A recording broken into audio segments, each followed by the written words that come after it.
Tomen todo lo del primer parcial, aquellos a los que no han llegado, si faltó justificar, recuerden que hay que justificar todo, ¿sí? Marcar en el cuestionario y luego no tener la justificación en la hoja, dice que carece de valor, ¿sí? Justifiquen todo. Todo el proceso, como les decía, que ustedes van haciendo mentalmente o en una hoja para deducir algunas cuestiones, todo eso tiene que estar escrito, ¿está bien? Yo le mostraba los parciales a algunos de los chicos que quisieron verlo y les decía eso, que ustedes piensen que el docente se encuentra con el parcial y ustedes pueden defender ese ejercicio por lo que tienen en la hoja, ¿sí? Nosotros no podemos ni imaginar lo que quisieron escribir, ni lo que le faltó, solo vemos lo que está escrito en esos renglones. Entonces, justifiquen todo, ¿sí? Todas las deducciones que hagan, aunque sean mentales, tienen que estar en la hoja. Todo tiene que estar justificado. Bien, como siempre, la reunión de Zoom va a tener, ¿cómo se llama? Sala de espera, así vamos tomando asistencia, ¿sí? ¿Alguna pregunta? ¿Alguna duda respecto al parcial?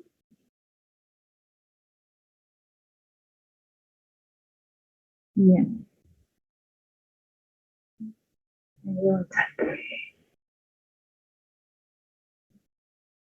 Son cinco preguntas, hora y media. La metodología es exactamente la misma. 1 hora y media, 5 preguntas. Navegación libre, o sea que pueden avanzar, pueden retroceder. Apenas terminen el cuestionario, nos avisan, como hicimos la otra vez, y tienen 1 o 2 minutitos para adjuntar las hojas, ¿sí? La metodología va a ser la misma. Bien, de todas formas tenemos unos días más previo al parcial para que me puedan consultar respecto a la metodología. Yo creo que todos los que van a rendir ahora este segundo parcial han rendido el primero, pero si hay algún caso que no, me puede incluso preguntar aparte, ¿está bien? Ahora sí, vamos a continuar. Nos habían quedado unos ejercicios por resolver de equilibrio químico de la clase anterior. Vamos a cerrar esta primera parte y vamos a continuar con la unidad número 5, pero específicamente con equilibrio iónico, ¿sí? Con equilibrio iónico. Un pequeño resumen de lo que vimos en la clase anterior. Nosotros lo que vimos es, ¿qué sucede cuando uno tiene una reacción reversible? ¿Cuándo puede determinar uno que la reacción reversible se frena? ¿Sí? ¿Qué significa que se frene? Que a partir de allí las concentraciones, tanto de reactivo como de producto, permanecen constantes. Y eso es importantísimo. Porque cuando la reacción se frene, ¿qué significa? Que esas van a ser las máximas concentraciones de reactivos y productos. Por más que transcurra el tiempo, no se van a modificar esas concentraciones a no ser que ese sistema se perturbe. Pero en el caso de que se alcance el equilibrio a una determinada temperatura, uno podría calcular las concentraciones de reactivos y productos en el equilibrio, sabiendo que a partir de allí esas concentraciones se mantienen constantes. ¿Cuándo se alcanza el equilibrio de una reacción reversible? Recordemos que las reacciones reversibles se simbolizan con esa doble flecha, ¿sí? Reactivos que dan productos al mismo tiempo que parte del producto puede reaccionar para volver a obtener los reactivos nuevamente. ¿Cuándo se alcanza el equilibrio químico? Les decía, cuando las velocidades de ambas reacciones, de la directa y de la inversa, se igualan, ¿sí? Cuando se igualan las velocidades, se alcanza el equilibrio. Y en el equilibrio químico, las concentraciones de reactivos y productos se podían relacionar mediante una constante. Una constante que puede relacionar concentraciones molares, por eso se simboliza con la C, una Kc, o una constante de equilibrio en función de presiones parciales. Pero hay que ser cuidadoso, porque ¿bajo qué condiciones podría plantear una Kp a un sistema en equilibrio? En cualquier caso, ¿podría relacionar presiones parciales en el equilibrio?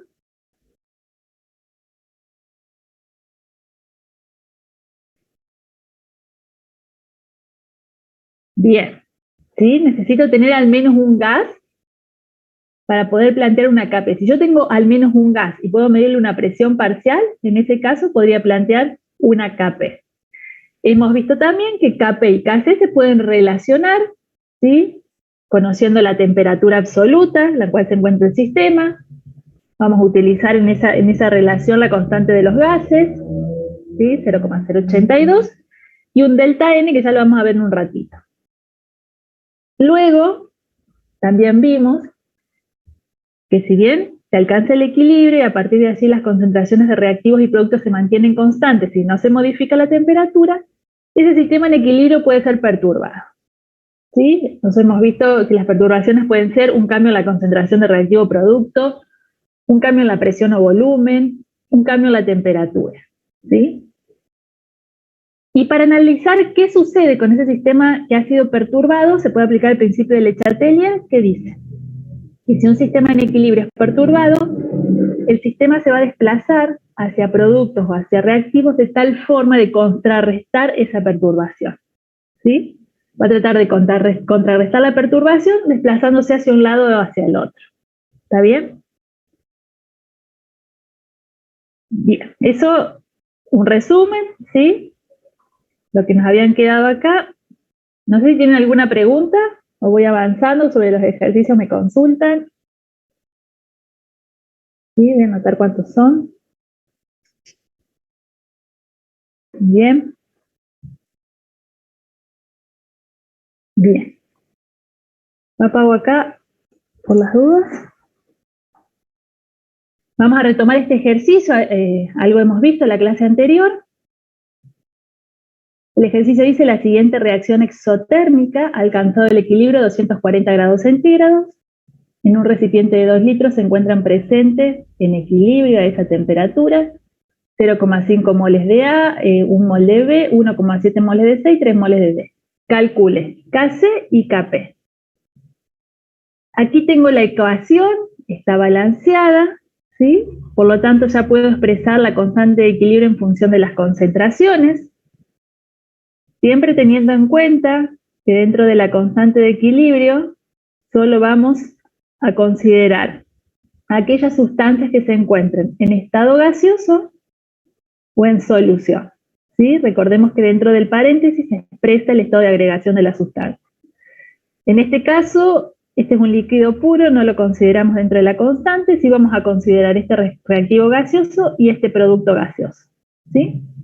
Entonces, la constante de equilibrio en función de las concentraciones se expresa en el numerador como el producto de las concentraciones de los productos, en este caso voy a tener en cuenta una sola concentración, sobre el producto de las concentraciones de los reactivos. En este caso solo voy a considerar la concentración del reactivo B. Cada una de las concentraciones en el equilibrio, tanto reactivo como producto, dentro de la constante, van a tener como exponente un número igual a su coeficiente estequiométrico. En este caso el coeficiente estequiométrico es 1, por lo tanto la concentración de C va a quedar elevado a la 1, no hace falta escribirlo. Sí, entre paréntesis tiene que decir AC, ¿sí? Por lo general las soluciones, en su mayoría son soluciones acuosas, ¿está bien? De nada. Y el exponente de la concentración de reactivo B va a ser 3 para que coincida, porque debe coincidir con su coeficiente estequiométrico. Ahora bien, las concentraciones, recordemos que los corchetes indican concentraciones, las concentraciones tienen que ser concentraciones molares. Los datos que tengo son los moles y conozco el volumen de solución. Por lo tanto, con los moles y el volumen de solución podría calcular la concentración de B y la concentración de C. ¿Sí? Reemplazo, sean cuidadosos siempre y no se olviden el exponente, se suele pasar mucho, por eso se los reitero. ¿Sí? Yo les decía que a pesar de que las concentraciones tienen unidades, que aquí solo llevemos los valores numéricos, ¿sí? Porque la constante de equilibrio es adimensional. Entonces, dentro de la constante solo llevamos los valores, sin las unidades para que no se nos haga lío, porque no lo vamos a poder simplificar. Entonces, sabiendo que la constante de equilibrio es adimensional, solo llevamos los valores. Bien. Y podríamos plantear también una Kp en función de la presión de este producto gaseoso y de la presión parcial que tendrá este reactivo gaseoso. De igual forma, esas presiones quedan elevadas a un número igual que el coeficiente estequiométrico. ¿Sí?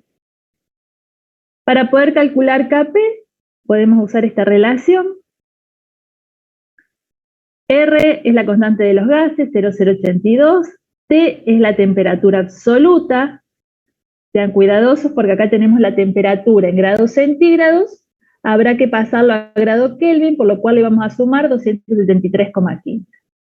Y por otro lado, vamos a calcular este delta N, que es la variación entre el número de moles de gases,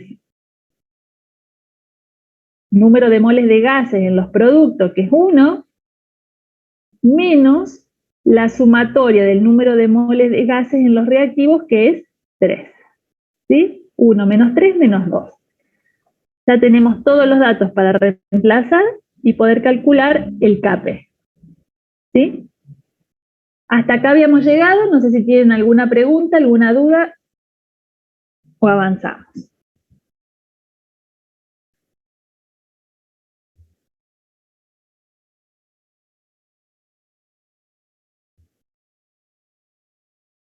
Bien. Dice el inciso B. Indique cómo se desplaza el sistema frente a los siguientes cambios. Aumento en la concentración de B, aumento de la presión, aumento de la temperatura y agregado de un catalizador. ¿Sí? Aumento de la concentración de B. Recordemos que tenemos una herramienta que es el cociente de reacción, que se expresa como Q, que nos permite relacionar las concentraciones de reactivos y productos, se expresa de la misma forma que una Kc. Sin embargo, estas constantes pueden no ser las del equilibrio, ¿sí? Entonces, uno puede trabajar con el cociente de reacción con concentraciones que no tienen por qué ser las del equilibrio. Pero lo que me permite es poder luego comparar, por ejemplo, el cociente de reacción con la constante de equilibrio para poder indicar, en primer lugar, si son iguales, estar en el equilibrio, pero si no lo estuviese, hacia dónde se va a desplazar. En este caso dice que aumenta la concentración de B, ¿sí? O sea que el sistema en equilibrio es perturbado aumentando la concentración de B. Esta concentración dejó de ser la del equilibrio, se modificó, en este caso aumentó. Si el denominador aumenta, el Q va a disminuir, porque acá estoy dividiendo por un número mayor. El Q, que en el equilibrio es igual al Kc, al modificarse una concentración, pasa a ser menor al Kc. Y si es menor al Kc, ¿cómo se va a desplazar la reacción de tal forma de contrarrestar esta perturbación? ¿Cómo se desplaza la reacción para contrarrestar el aumento de la concentración de B? De reactivos a productos. Bien. El QC debería ir aumentando de tal forma de igualarse con Kc nuevamente. Y la única posibilidad de que QC aumente es que aumente el numerador, o sea, que aumente la concentración de producto y disminuya la concentración de reactivos. ¿Cómo disminuye la concentración de reactivos? Si los reactivos se convierten en productos. Aumenta la concentración de productos, aumenta el numerador, disminuye la concentración de reactivos, ¿sí? Disminuye el denominador, Q se hace mayor hasta igualarse con Kc. ¿Sí? Entonces el sistema se desplaza de reactivos a productos. ¿Sí? Y les reitero, si tienen algún tipo de estos ejercicios, escriban en la justificación de reactivos a productos, de productos a reactivos. No basta decir de izquierda a derecha, de derecha a izquierda. ¿Está bien? Hay que especificar. De reactivos a productos, pueden hacer luego la flecha, pero tiene que quedar claro de dónde hasta dónde. ¿Sí? Bien.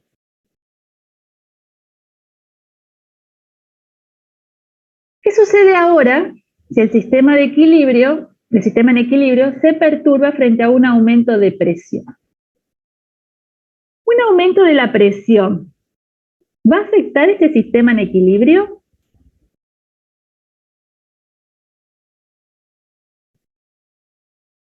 Sí. En principio lo va a afectar porque un cambio de volumen o de presión afecta un sistema en equilibrio si hay gases presentes. ¿Sí? Si hay gases presentes, un cambio de volumen o de presión puede modificar un sistema en el equilibrio, pero no alcanza con que haya gases. Para que el sistema sea modificado, debe haber una diferencia entre el número de moles de reactivos y productos de moles gaseosos, ¿sí? Debe haber una diferencia en el número de moles de gaseosos desde los reactivos a los productos, como lo hay en este caso. Tengo 3 moles de reactivos gaseosos y 1 mol de productos gaseosos. Por lo tanto, a este sistema en equilibrio, un aumento de la presión lo va a afectar. Veamos cómo se va a desplazar el sistema para contrarrestar perturbación. Hacer este análisis, no que la concentración disminuye también el cubo. Entonces, en este cociente de reacción, muy bien, el denominador aumenta más. Por lo tanto, podríamos decir que como aumenta el denominador, el cociente de reacción va a ser menor que el Kc.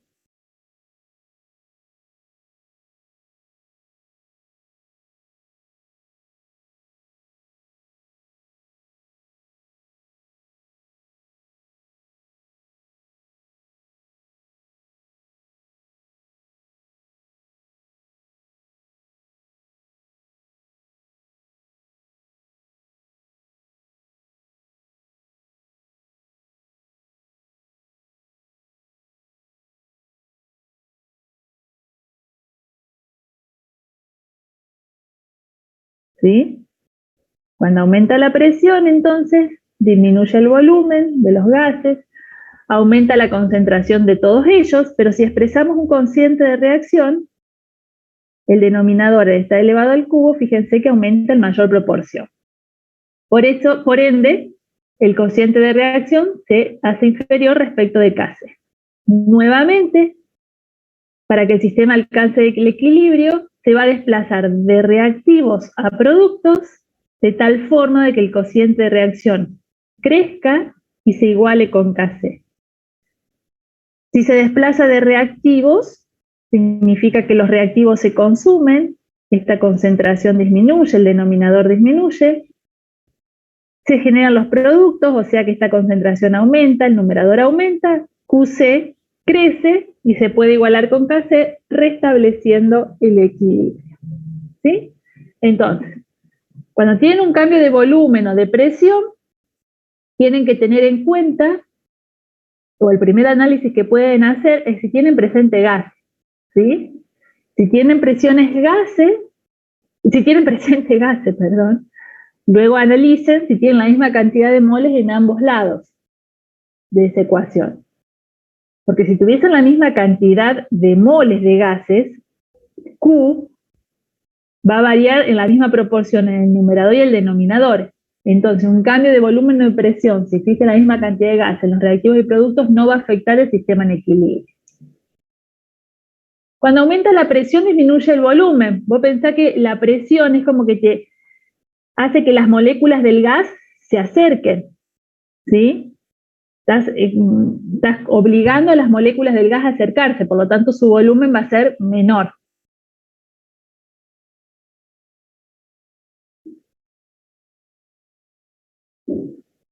Se desplaza hacia los productos porque B tiene más moles que C. Esto puse yo. Bueno, la justificación ustedes la redactan como sea, siempre en función de que se esté justificando lo que pase ahí, ¿sí? Siempre que se justifique, no hay problema, y que ustedes entiendan, lo principal cuando uno justifica no son las palabras que ponen, porque cuando yo leo las justificaciones, si se presentan ustedes, los 23 que están acá en esta reunión, van a ser diferentes en cuanto a las palabras. Pero lo importante siempre de todos los temas es que uno pueda razonarlos, pueda hacer deducciones, pueda entenderlo, porque después serán diferentes palabras, pero todos deberían llegar a lo mismo, ¿sí? A la misma justificación. Bien. Sistema en equilibrio aumenta la temperatura. Ay, perdón, en estos casos, quiero acotar, frente a un aumento de la concentración, por ejemplo, o un aumento de la presión, el sistema se desplaza hacia un lado o hacia el otro, pero las constantes de equilibrio no varían, ¿sí? Las constantes de equilibrio no varían. Aquí tenemos un cambio en la temperatura. La constante de equilibrio se modifica frente a la variación de la temperatura, ¿sí? Por lo tanto, en este caso no solo vamos a analizar hacia dónde se desplaza el sistema, sino que también vamos a determinar si la constante de equilibrio aumenta o disminuye. ¿Está bien? Para poder predecir hacia dónde se va a desplazar la reacción, es importante tener este dato. Es importante saber si la reacción es exotérmica o endotérmica. Una reacción exotérmica, cuando transcurre, libera calor al entorno, y una reacción endotérmica necesita absorber calor del entorno para que se pueda llevar a cabo. Les decía también en la clase anterior que en este caso se dice que la reacción es exotérmica. No me aclaran nada más. Pero yo les digo que siempre se informa cómo es la reacción directa, de reactivos a productos. Entonces, la reacción directa es exotérmica. Con este dato podemos deducir que la inversa será endotérmica. ¿Sí? ¿Un aumento de temperatura favorece una reacción exotérmica o una endotérmica?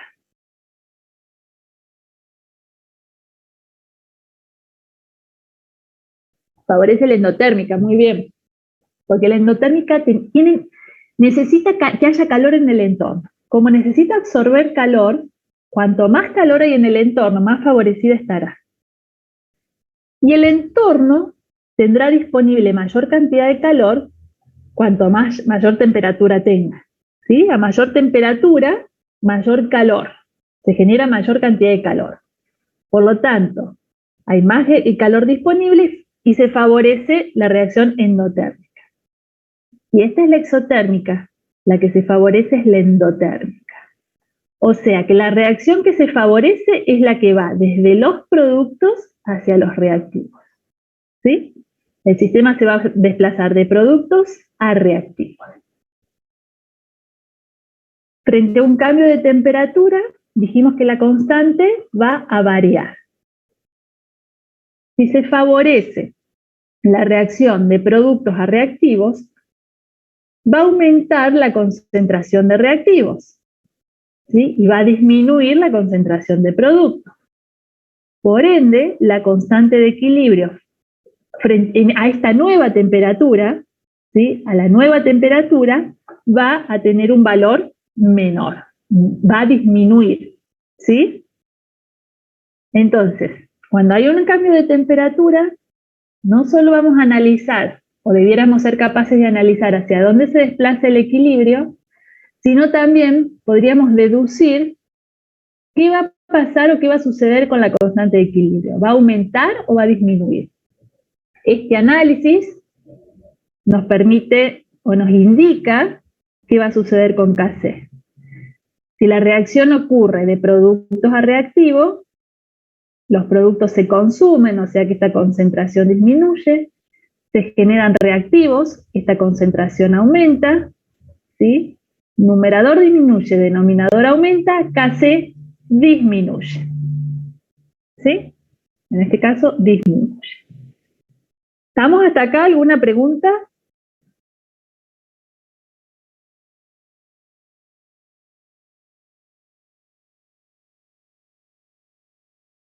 No, es dato. O sea, que esta reacción sea exotérmica lo leí en la consigna. Ustedes no van a poder, o sea, la verdad que me voy para atrás, pero la consigna, la primer renglón de la consigna dice la reacción es exotérmica. Y eso va a ser dato. Vos podés deducir la inversa cómo va a ser, pero esto es dato. Sabiendo que esta es exotérmica, vamos a deducir que esta es endotérmica. ¿Sí? Bien. Sistema en equilibrio y se agrega un catalizador. ¿Cómo se desplaza ese sistema, esa reacción, para restablecer el equilibrio frente al agregado de un catalizador? No se perturba el equilibrio. Bien, ¿cuál es la función del catalizador?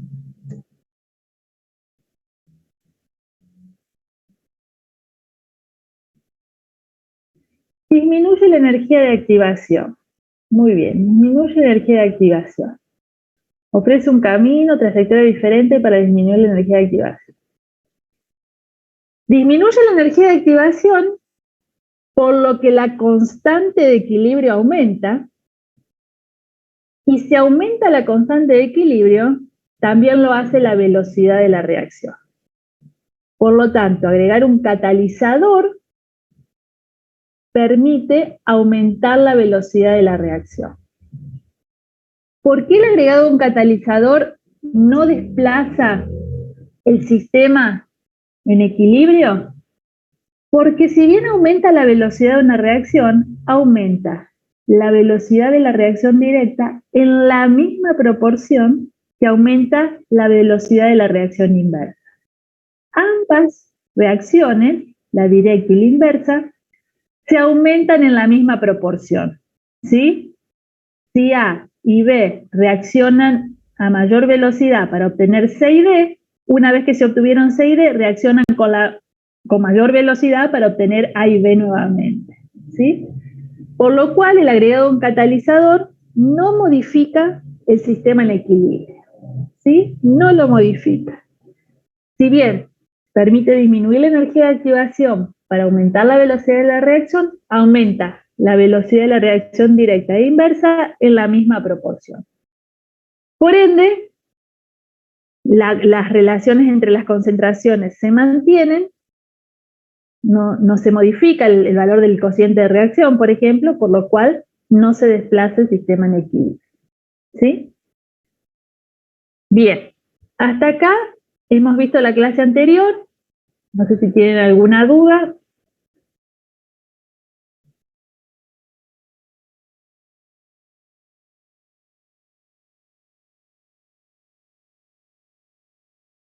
Bien.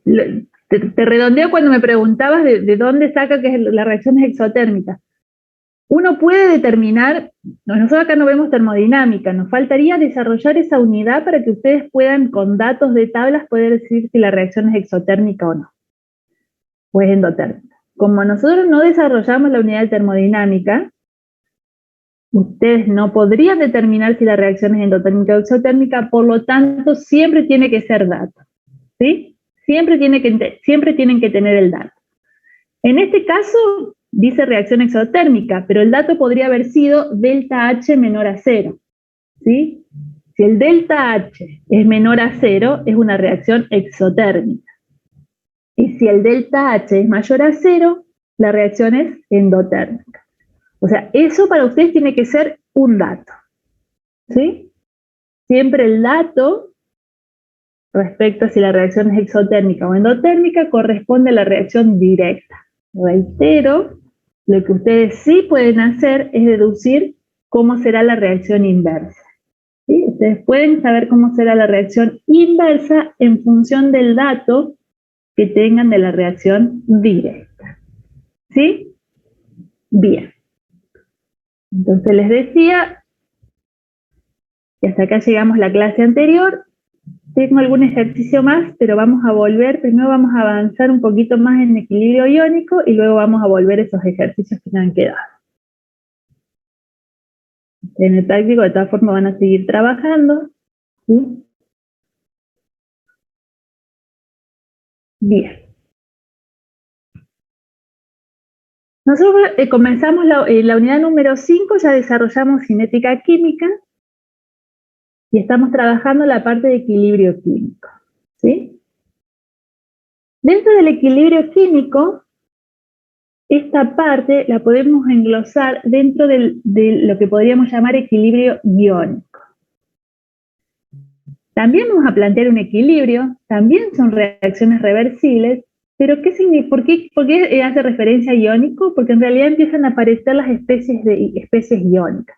Esas especies iónicas que se encuentran en solución acuosa, por lo cual, entre paréntesis, vamos a encontrar las letras AC, ¿sí?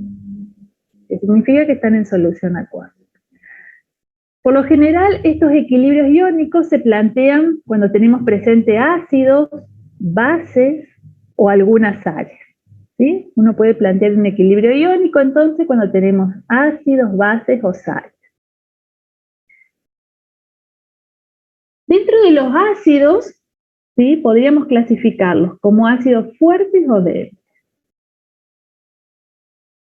Los ácidos fuertes o bases fuertes son los que se disocian por completo. Ya vamos a ver cómo. Pero los ácidos y bases fuertes se disocian por completo. ¿Qué significa que se disocian por completo? Se van a separar en sus iones. Vamos a tener por un lado el catión y por el otro el anión. ¿Sí? Como se separan por completo, se ionizan por completo, y lo que obtenemos son sus iones, se dice que son electrolitos. Una solución de electrolitos puede conducir la corriente eléctrica. ¿Por qué? Porque tenemos la presencia de cargas, el catión y el anión. En algunos otros casos, algunos ácidos y bases no se disuelven por completo, por lo cual quedan moléculas en solución y pasan a ser no electrolitos. Al no tener iones, no vamos a tener presente cargas, por lo cual esa solución no es conductora. ¿Sí? Entonces, cuando veamos el equilibrio iónico, lo que vamos a tener presente en esos equilibrios son iones. ¿Sí? Bueno, eso se lo dejo porque en realidad en la vida cotidiana continuamente estamos en contacto con soluciones ácidas y básicas, ¿sí? En distintos alimentos, por ejemplo. Una de las teorías que vamos a utilizar para poder clasificar a los ácidos y a las bases es la teoría de Arrhenius. La teoría de Arrhenius dice que podemos clasificar como ácido a las sustancias que cuando se encuentran en disolución acuosa produce estos cationes. Estos cationes, que son los cationes hidrógeno, lo podemos llamar protones. Entonces, son sustancias ácidas aquellas que en solución acuosa producen iones de hidrógeno o protones. Y son sustancias básicas, son bases, aquellas que en solución acuosa producen estos aniones, que son los aniones oxidrilos. ¿Sí? Entonces, en función del tipo de iones que provengan de esa sustancia, podemos definirlas o clasificarlas como ácidos o como bases. ¿Sí? Cuando tenemos una sustancia, vamos a analizar cuando se disocian, cuando se separen en sus iones. Uno de los iones son estos protones, sí, entonces un ácido. Si lo que se obtienen son estos iones oxidrilos, ¿cómo clasificamos la sustancia? Como básica. ¿Sí?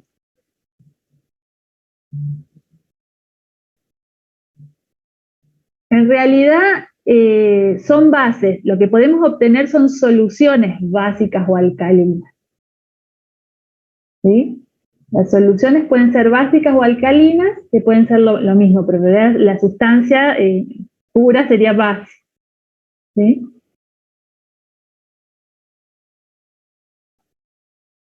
Bien, veamos algunos ejemplos. Por ejemplo, acá tenemos un ácido hipotético. ¿Qué vamos a reconocer dentro de los ácidos? Que siempre está presente el hidrógeno.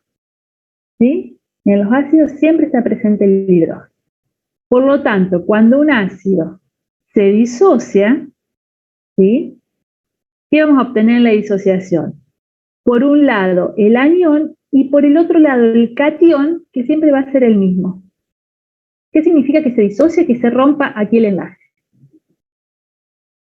Se disocian y vamos a obtener por un lado el protón, el catión hidrógeno, Por lo tanto, lo que me quede pasa a ser el anión, ¿sí?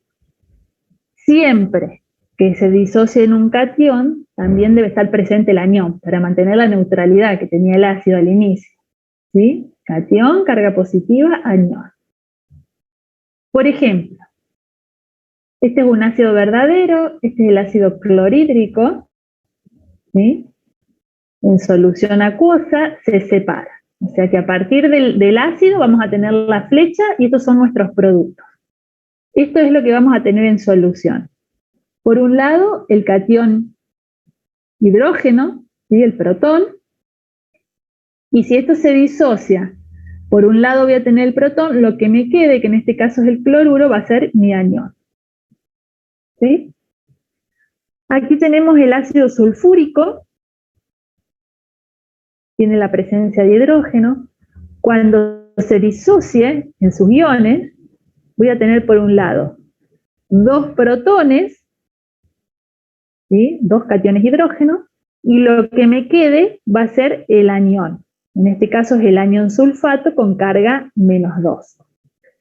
Cuando uno plantea la disociación, siempre tiene que tener en cuenta el balance de carga. ¿Qué significa? De este lado de la igualdad, de este lado de la reacción, en el reactivo, fíjense que es neutro, ¿sí? Por lo tanto, del otro lado, tengo que tener la misma carga positiva que negativa. En este caso tengo, el catión me provee una carga positiva y el anión una negativa, por lo tanto está bien. En esta segunda reacción ocurre lo mismo. La disociación me provee una carga positiva para el catión y una negativa para el anión. Cuando planteo la disociación del ácido sulfúrico, como tiene dos protones, cada uno de ellos tiene carga positiva, entre los dos me van a sumar dos cargas positivas. Por lo tanto, el anión tiene que tener dos cargas negativas, ¿sí? Entonces, de esta forma se igualan las dos cargas negativas con las dos cargas positivas provenientes de los cationes, ¿sí? Cuando uno plantea una disociación de iones, en sus iones, o sea, la disociación para obtener sus iones, tiene que controlar el balance de carga. Misma cantidad de cargas negativas que positivas en solución, ¿sí? Y dice Arrhenius, se considera una sustancia como base siempre en que la disociación lo que se obtenga es el anión oxidrilo. Fíjense, esta es una base hipotética, ¿sí? Pero tiene presente este grupo oxidrilo. Entonces, en solución se va a separar, ¿sí? Disociación significa separar, se va a separar este anión oxidrilo con carga -1, por lo tanto lo que me quede va a ser el catión. Una carga positiva, una carga negativa, el balance de carga es correcto, ¿sí? Vamos a una base real, que es el hidróxido de sodio. Los hidróxidos son bases, fíjense que siempre tienen presente este grupo. Cuando se disocian, entonces voy a tener por un lado el anión oxidrilo con carga -1, y lo que me quede va a ser el catión, en este caso con carga +1. ¿Está bien? Entonces, los ácidos y las bases en solución acuosa se disocian, se separan en sus iones, ¿sí? Lo que finaliza o al final lo que está presente son los iones en solución. Nosotros vamos a trabajar con ácidos y bases fuertes. ¿Qué significa que sean ácidos y bases fuertes? Que se disocian por completo. Tenemos que saber, o yo les transmito también esta información, existen también ácidos y bases débiles que se disocian parcialmente. Sin embargo, en ingeniería en sistemas de información no desarrollamos o no trabajamos con ácidos y bases débiles, ¿sí? Solo trabajamos con sustancias ácidas y básicas fuertes que se disocian por completo. De ahí que fíjense que se utiliza una única flecha. Las reacciones son irreversibles. ¿Qué significa? Al principio tenía toda la molécula del ácido unida. Al final voy a tener una solución donde van a estar presentes sus iones, ¿sí? Por eso es la única flecha. Al principio tenía moléculas de ácido sulfúrico. Al final solo voy a tener en solución sus iones. Lo mismo para el hidróxido de sodio. En solución voy a tener presente el catión sodio y el anión oxidrilo. ¿Sí? Bien.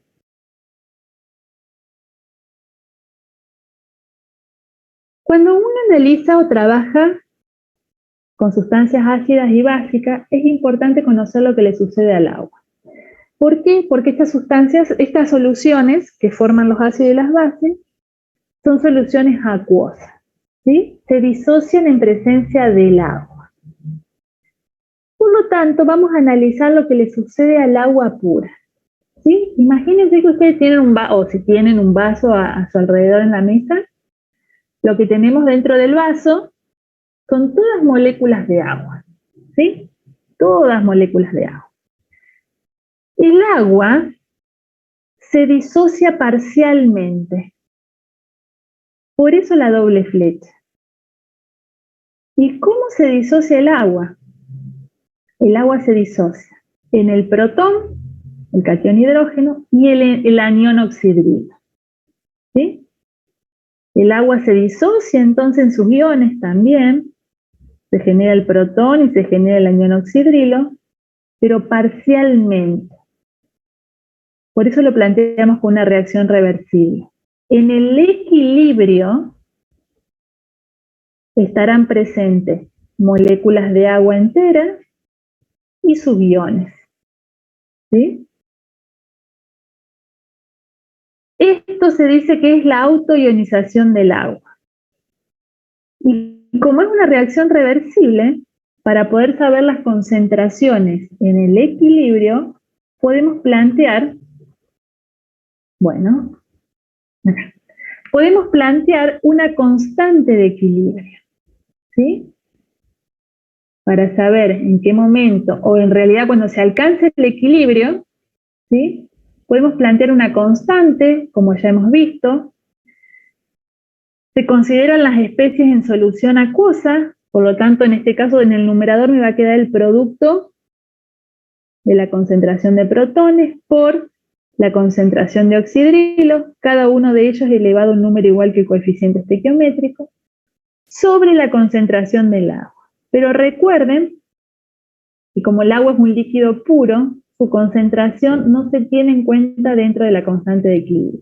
Por lo tanto, en definitiva, la constante de equilibrio para la autoionización del agua va a ser igual a la concentración de protones y por la concentración de oxidrilo, ¿sí? La constante de equilibrio para la autoionización del agua se puede simbolizar con esta letra W, que significa water, ¿sí? Y se dice que es el producto iónico del agua, ¿sí? A esta K-water, o esta K-water en realidad es el producto iónico del agua, es la constante para el equilibrio de la autoionización del agua, ¿sí?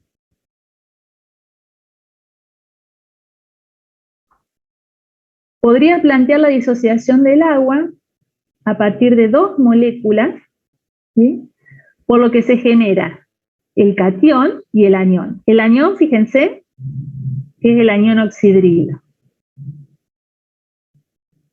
Y el catión hidrógeno, si lo escribo a partir de la disociación de dos moléculas de agua, fíjense la estructura que alcanza.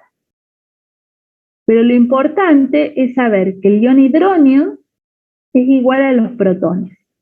Se los escribo de las dos maneras, porque depende de la bibliografía que lean. En algunos casos, en el producto iónico del agua va a aparecer el ion hidróneo y en otros el protón. Sepan que es lo mismo, solo que uno u otro aparece en la disociación si se utiliza una molécula de agua o dos moléculas de agua. ¿Está bien? Pero el ion hidróneo y el protón es lo mismo. Entonces, como el agua se disocia parcialmente, habrá un equilibrio entre sus iones y las moléculas de agua entera, por lo que podemos plantear una constante de equilibrio que, como hace referencia al agua, se puede simbolizar con esta W, ¿sí? Entonces la constante de equilibrio para la disociación del agua es igual al producto de los protones y el de los oxidrilos. ¿Está bien? El K-Water, como es una constante de equilibrio, varía en su valor según la temperatura. Recordemos que la constante de equilibrio, como veníamos analizando, varía con la temperatura. A 25 grados centígrados, fíjense que la concentración de protones y de oxidrilos que provienen de la disociación del agua es la misma. Según este equilibrio de autoionización del agua, obtenemos 1 mol de protones y 1 mol de oxidrilos. Por lo tanto, a 25 grados centígrados, se sabe que la concentración de protones es igual a la de oxidrilos y es igual a 1 por 10 a la menos 7 molar. ¿Sí? A 25 grados centígrados, la concentración de protones y de oxidrilos es la misma y es igual a 1 por 10 a la menos 7 molar. Por lo tanto, habiendo expresado la constante de equilibrio, podemos reemplazar concentración de protones, concentración de oxidrilo y obtenemos el valor de la constante de equilibrio de la autoionización del agua a 25 grados centígrados. ¿Sí? Bien, ¿hasta acá estamos?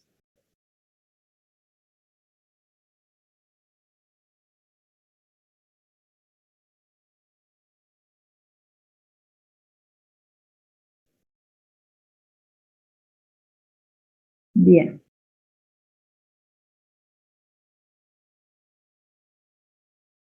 Cuando tenemos agua pura, ¿sí? Si ustedes tienen un vaso de agua,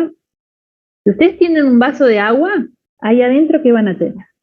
Si el agua es pura, si solo tienen agua, van a tener presente moléculas de agua y también habrá iones en solución.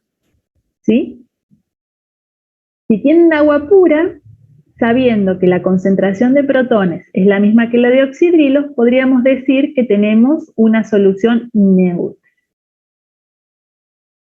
Pero ya vamos a ver que al agua le podemos agregar un ácido o una base, de tal forma que varían la concentración de protones y la de oxidrilos, y la solución pasa a ser ácida si hay mayor concentración de protones que de oxidrilo, o pasa a ser básica o alcalina, como preguntaba una compañera, si la concentración de protones pasa a ser menor que la de oxidrilo. ¿Sí? Entonces, si solo tenemos agua, o si tenemos una solución donde la concentración de protones y la de oxidrilos es la misma, podemos decir que la solución es neutra. En algunos casos, la solución de protones y de oxidrilos no es la misma, entonces comparando la concentración de protones respecto a la de oxidrilos, podemos determinar si es ácida, como en este caso, o si es básica. Si hay más aniones oxidrilos que protones, la solución es básica. ¿Sí?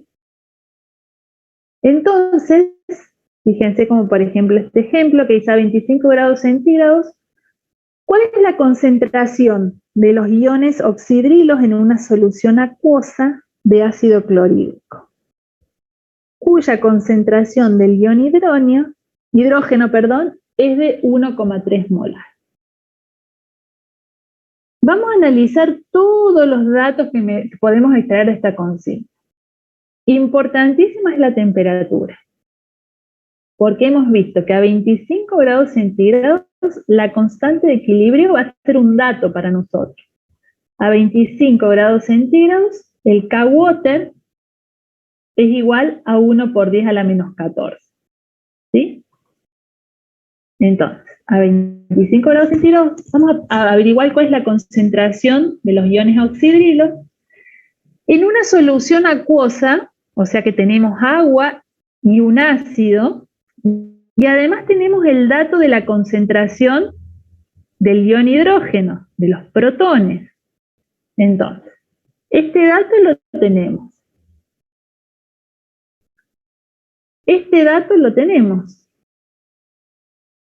Si observamos, la constante del producto iónico del agua, la constante de equilibrio y la disociación del agua, relaciona la concentración de protones y la concentración de oxidrilos. El valor lo conocemos.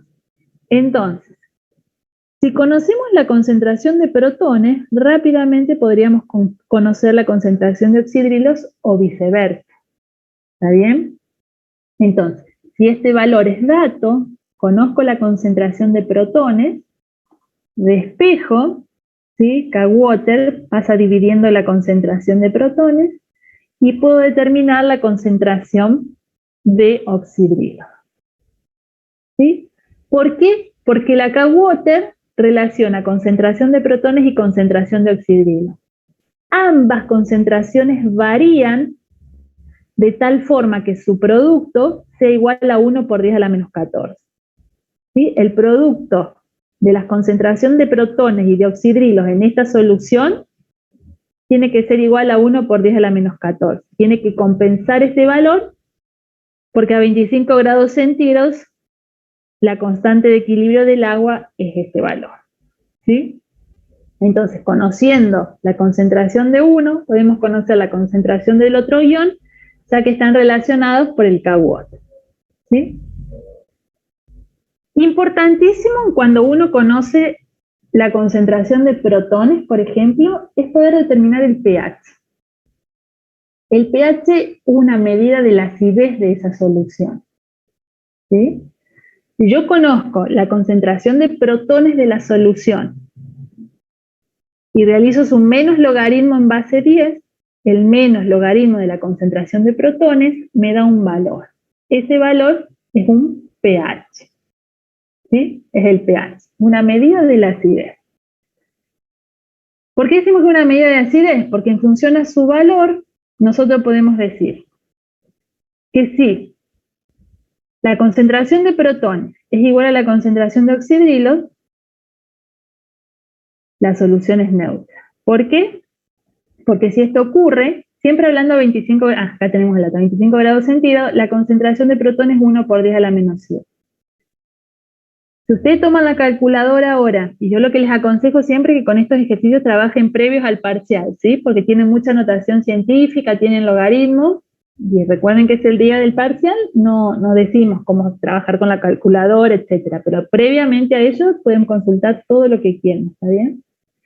Ustedes toman la calculadora, y sabiendo que la concentración de protones es 1 por 10 a la menos 7, hacen el menos logaritmo en base 10 de este valor y el pH obtenido es 7. Conclusión, si el pH es 7, la solución es neutra. Habrá en esa solución la misma concentración de protones que de oxidrilos. Si hay mayor concentración de protones que de oxidrilos en esa solución, la concentración, recordemos que siempre una solución acuosa, ¿está bien? Si hay mayor concentración de protones que de oxidrilos, la concentración de protones ya no es 1 por 10 a la menos 7, va a ser mayor a 1 por 10 a la menos 7. ¿Está bien? Por lo tanto, si yo hago el menos logaritmo en base 10 de un valor mayor a 1 por 10 a la menos 7, el pH va a ser menor a 7. Y en ese caso, donde el pH es menor a 7, la solución es ácida. ¿Sí? Habrá mayor concentración de protones que de oxidrilos. Ya dejaron de ser igual. Hay mayor concentración de protones que de oxidrilos. O sea, la concentración de protones ya pasa a ser mayor a 1 por 10 a la menos 7. Y el menos logaritmo de cualquier valor mayor a 1 por 10 a la menos 7 les va a dar un valor menor a 7. ¿Sí? Caso contrario, si la concentración de protones es menor a la concentración de oxidrilos, o sea, ya dejó de ser igual a 1 por 10 a la menos 7, va a ser menor a 1 por 10 a la menos 7. El menos logaritmo en base 10 de un valor menor a 1 por 10 a la menos 7 va a permitir obtener un pH mayor a 7. Por lo tanto, o analizando la variación entre las concentraciones de protones y oxidrilos, o analizando el valor de pH, uno puede deducir si la solución es neutra, ácida o básica. ¿Sí? De ahí la importancia de que si tengo una solución acuosa, poder determinar la concentración de protones. ¿Sí? Porque podemos determinar si es ácida, básica o neutra.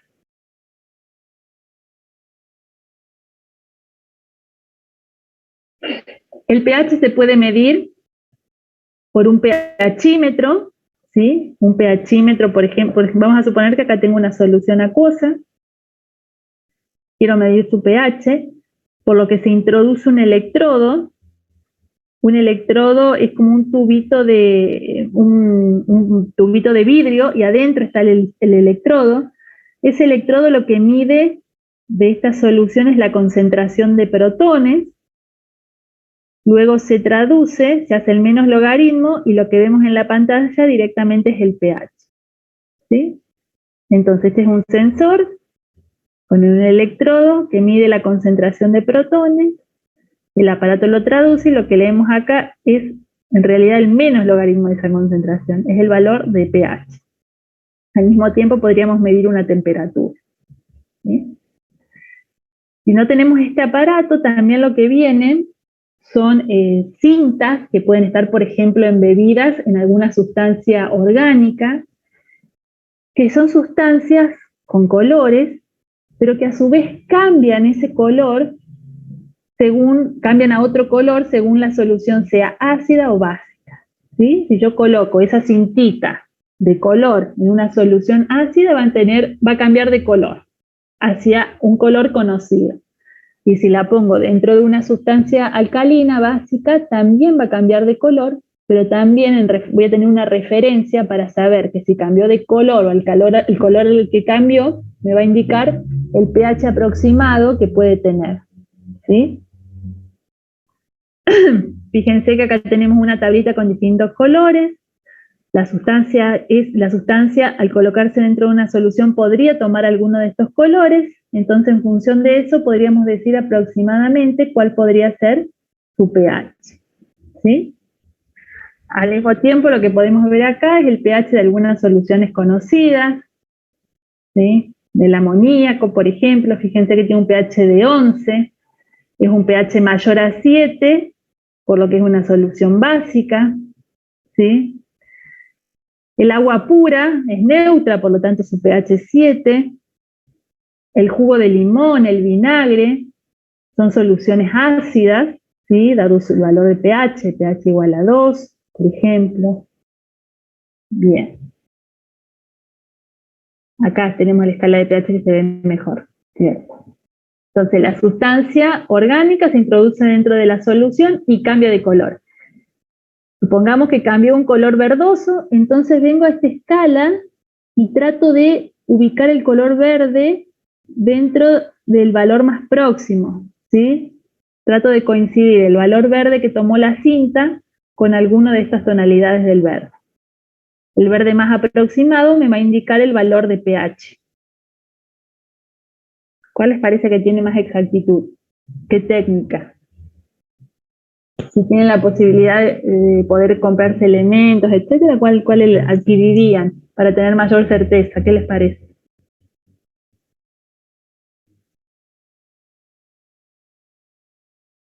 Claro, el pHímetro, porque fíjense la subjetividad. ¿Da valores muy aproximados? Sí, pero quizás somos dos personas haciendo el mismo ensayo y tenemos que elegir una tonalidad del verde. Y quizás a mí me parece este color y a alguno de ustedes este color. ¿Sí? Si bien las variaciones de pH van a ser mínimas, pero es bastante subjetivo. Este es mucho más exacto. Bien. También podríamos calcular un pOH.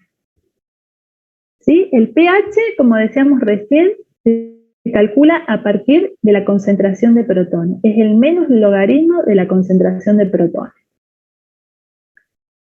Pero podríamos calcular un pOH como el menos logaritmo de la concentración de oxidrilos. ¿Sí? Si conocemos la concentración de oxidrilos, a partir del menos logaritmo en base 10 de ese valor podemos calcular un pOH. Veamos cómo poder relacionar el pH y el pOH. De tal manera que si conozco uno, puedo llegar a conocer el otro, o viceversa, ¿sí? El K-Water, la constante de equilibrio del agua, siempre que tengo agua presente, voy a poder trabajar con su constante de equilibrio. A 25 grados centígrados, es 1 por 10 a la menos 14. Y aprovecho de decirle que si en el ejercicio no lo aclara, vamos a suponer siempre que estamos trabajando a 25 grados centígrados. ¿Sí? Repito. Si la consigna no lo dice, si el ejercicio no lo aclara, vamos a suponer nosotros que estamos trabajando a 25 grados centígrados, de tal forma que podríamos usar este valor de kW, 1 por 10 a la menos 14. ¿Sí? Entonces, si yo tomo el menos logaritmo de la concentración, primero si tomo el menos logaritmo de un producto, el logaritmo de un producto lo que me permite obtener es una sumatoria. ¿Está bien? Como en este caso es el menos logaritmo de protones, me va a quedar menos logaritmo de protones menos logaritmo de oxidrilos igual al menos logaritmo de este valor. ¿Sí? Lo único que hice es tomar el menos logaritmo de los valores a ambos lados de la igualdad. ¿Sí? Afecté por el menos logaritmo a toda esta ecuación. Ahora bien, el menos logaritmo de los protones es igual al pH. El menos logaritmo de los oxidrilos es igual al pOH. Y el menos logaritmo de 1 por 10 a la menos 14, ¿cuánto es? Si tienen la calculadora a mano. Menos logaritmo en base 10, sean cuidadosos con eso, es en base 10, menos logaritmo de 1 por 10 a la menos 14.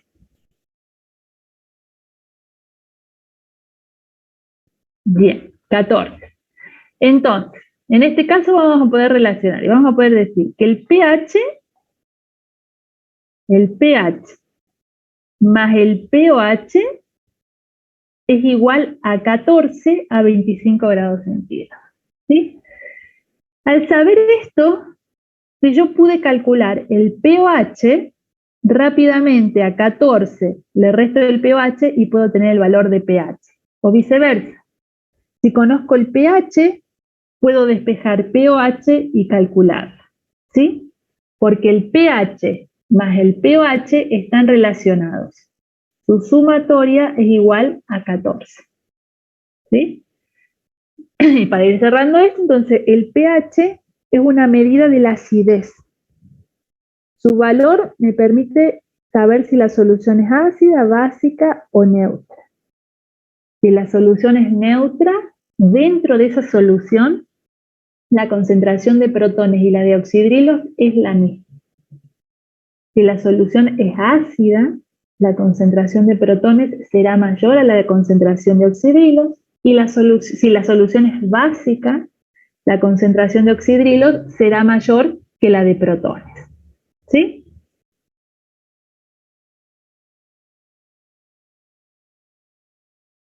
Bien, aquí también les dejo el pH de algunas sustancias comunes.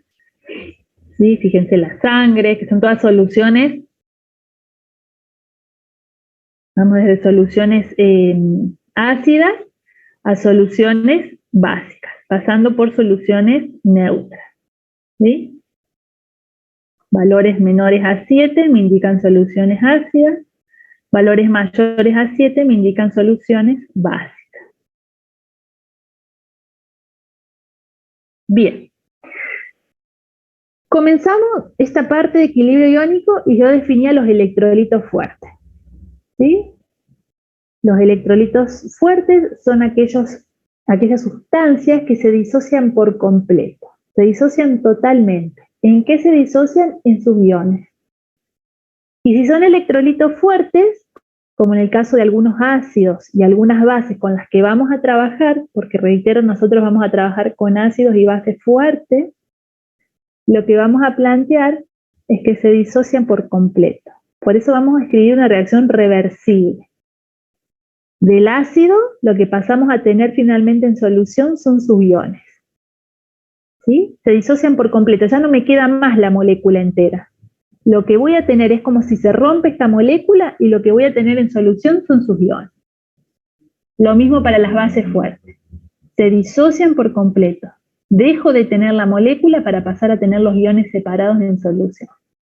¿Sí? Recordemos que cuando se disocia un ácido o una base o una sal, las cargas que tengan los iones en solución deben mantener la neutralidad. Entonces, y cuando se disocia el hidróxido de bario, el catión bario tiene carga +2 y cada anión oxidrilo tiene carga -1, voy a tener 2 aniones oxidrilos y un catión bario. ¿Sí? Los 2 aniones, si cada uno tiene una carga de -1, entre los dos me suman las 2 cargas negativas para compensar las 2 cargas positivas del catión y mantener la neutralidad eléctrica. ¿Sí? Bien, la cuestión es que entonces nosotros vamos a trabajar con soluciones acuosas que tengan en su interior un ácido o una base fuerte. ¿Sí? Esa solución entre el agua y el ácido significa que el ácido se va a disociar por completo cuando forme la solución. En definitiva, lo que voy a tener ahí adentro, el agua más estos iones. ¿Sí? Lo mismo para las bases fuertes. ¿Estamos hasta acá?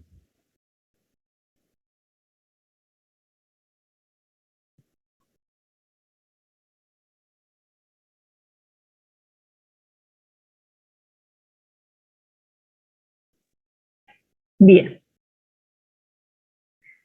Entonces, ahora sí, con estos conceptos que fuimos viendo, vamos a tratar de aplicarlo a algunos ejercicios. Como siempre les reitero, y no se los dije, pero es el momento, este curso principalmente fue diseñado para que ustedes puedan consultar y sacarse las dudas sobre todos los temas que ya han visto. Por lo cual, yo siempre les propongo, cuando les muestro un ejercicio, ustedes traten de hacerlo, traten de usar la calculadora, de despejar, etcétera, para que me puedan consultar, ¿sí?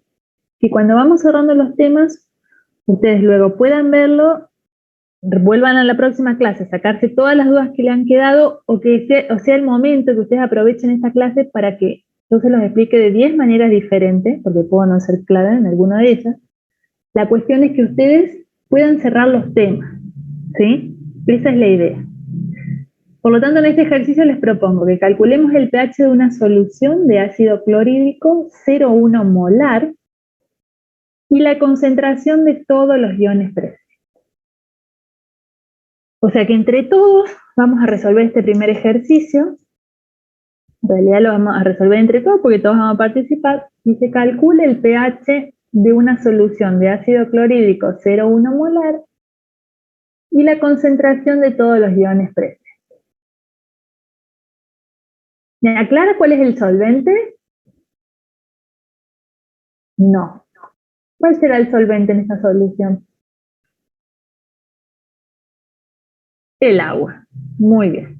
Entonces vamos a calcular el pH de una solución acuosa, o sea que va a estar formada entre el agua y el ácido clorhídrico. Si la consigna dice calcule el pH, sabiendo que el pH es el menos logaritmo de la concentración de protones, lo que primero debería determinar o buscaría un camino de tal forma de que pueda determinar la concentración de protones, porque luego rápidamente con la calculadora hago el menos logaritmo de esa concentración y ya tengo el valor de pH. ¿Sí? Y luego vamos a determinar la concentración de todos los iones presentes. Entonces, como tengo un ácido, y sabiendo que el ácido clorhídrico es un ácido fuerte, porque solo vamos a trabajar con ácidos y bases fuertes, lo que podría plantear en primer lugar es la disociación de ese ácido fuerte. El ácido clorhídrico es un ácido, tiene presente hidrógeno, se disocia por completo, de ahí la irreversibilidad en la flecha, que me indica la flecha. Se disocia por un lado el catión hidrógeno, el protón, y por el otro lado el anión. ¿Sí? Se disocia, se separan sus iones. La concentración inicial del ácido es de 0,1 molar. Vamos a hacer este análisis primero. Si yo tengo una molécula o un mol de ácido, vamos a tomar el coeficiente. El coeficiente estequiométrico es 1. Siempre fíjense entonces que esté balanceado, ¿sí? Un hidrógeno, un cloro, un cloro. Cuando se disocia un mol de ácido clorhídrico, voy a tener también un mol de protones y un mol de aniones cloruro. ¿Sí? Me doy cuenta por los coeficientes de estequiometría. Cuando se disocia un mol de ácido clorhídrico, voy a tener también un mol de cationes y un mol de aniones.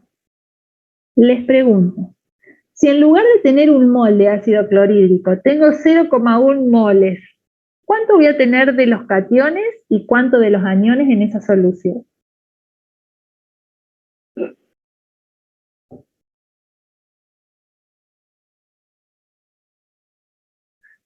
Muy bien, 0,1 de cada uno, ¿sí? Porque si tengo un mol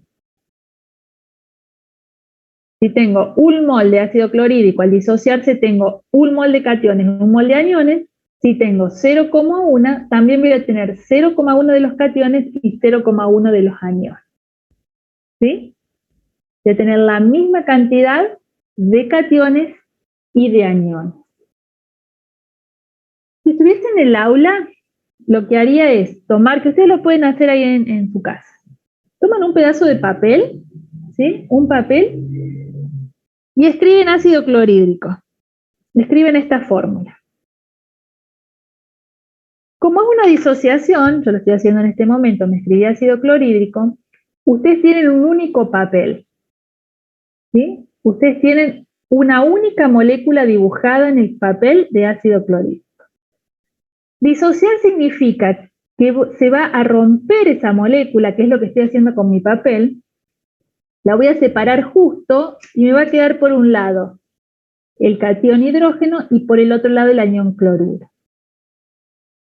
Si ustedes tenían una única molécula, al disociarse, cuando rompieron el papel, ¿cuánto tienen de hidrógeno y cuánto del anión cloruro? 1 y 1, ¿sí? Es una disociación. Lo rompo al papel, entonces pasé a tener un pedacito que tiene el catión hidrógeno y un pedacito también que tiene el anión cloruro. ¿Está bien? Entonces, si ahora tengo un mol, ¿sí? Si tengo 6,02 por 10 a la 23 moléculas de ácido clorhídrico, también voy a tener 6,02 por 10 a la 23 protones y también voy a tener 6,02 por 10 a la 23 aniones cloruro. Si ahora tengo 0,1 moles, voy a tener también 0,1 mol de protones y 0,1 mol de aniones cloruro. ¿Sí? Bien. Entonces ahí estoy viendo que la concentración de protones en esta solución va a ser igual a 0,1 molar. ¿Sí? 0,1 molar. Por lo tanto, si ya conozco la concentración de los cationes hidrógeno, puedo calcular el pH. Calculemos el pH de esa concentración de protones. Ustedes me dicen el valor.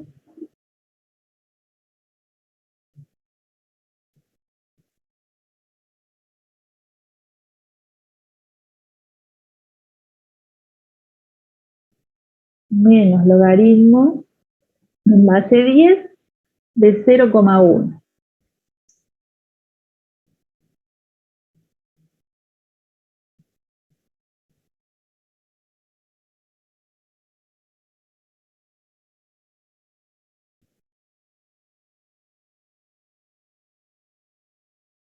Bien, debería darles igual a 1, ¿sí?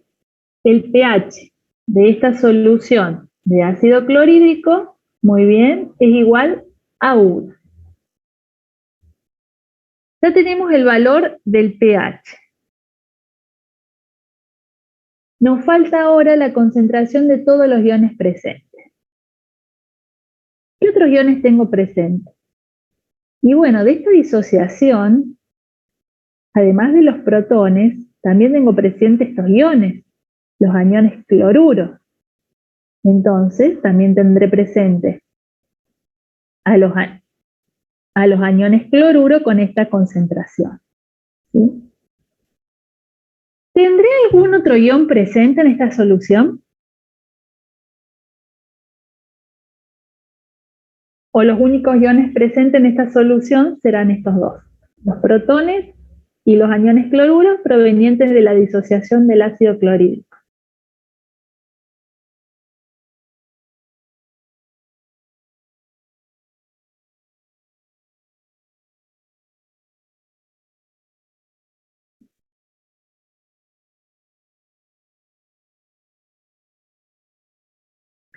Muy bien, los del agua.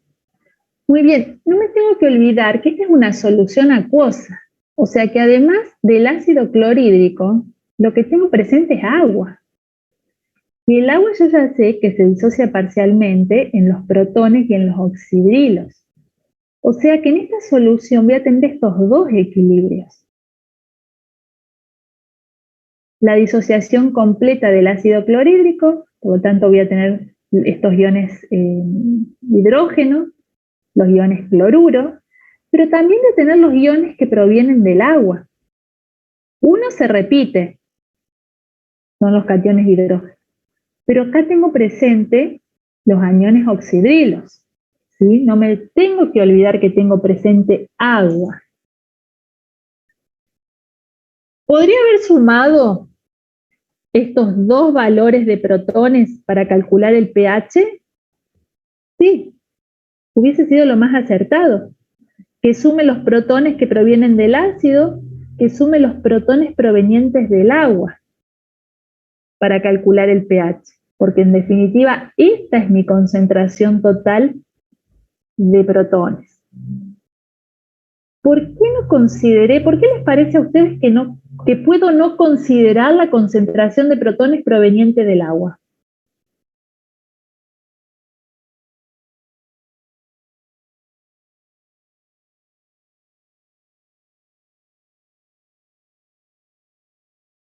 ¿Por qué solo consideré la concentración de protones provenientes del ácido para calcular el pH? No, no tiene que ver con eso, porque en realidad yo tengo presente estos protones, no importa que esto sea reversible. Eso, que sea reversible significa que en el equilibrio voy a tener presente tanto las moléculas de agua como los protones como los oxidrilos. Eso significa que sea reversible. ¿Por qué no le sumé esta concentración de protones a los 0,1? Porque recordemos que las concentraciones de protones y de oxidrilos provenientes del agua son cantidades por 10 a la menos 7 aproximadamente. Si yo a 0,1 le sumo un valor igual, que sea, supónganse, 1 por 10 a la menos 7, ¿va a influir en algo? 0,1 más 1 por 10 a la menos 7. Ese 1 por 10 a la menos 7, ¿va a influir en algo en 0,1? ¿Lo va a modificar? No. Es claro, casi despreciable. La concentración de protones proveniente del agua frente a esta concentración es despreciable, la podríamos considerar despreciable, ¿sí? Porque por más que le sume 1 por 10 a la menos 7, le estaría sumando un valor después de 7 lugares después de la coma, o sea que no influiría para nada en el 0,1. Por eso solo consideré la concentración de protones proveniente del ácido. Sin embargo, voy a considerar la concentración de oxidrilos porque también está presente en esta solución. Les pregunto a ustedes, ¿cómo podría calcular esta concentración de oxidrilos? De lo que hemos estado viendo, ¿cómo se les ocurre que podríamos calcular esa concentración de oxidrilos?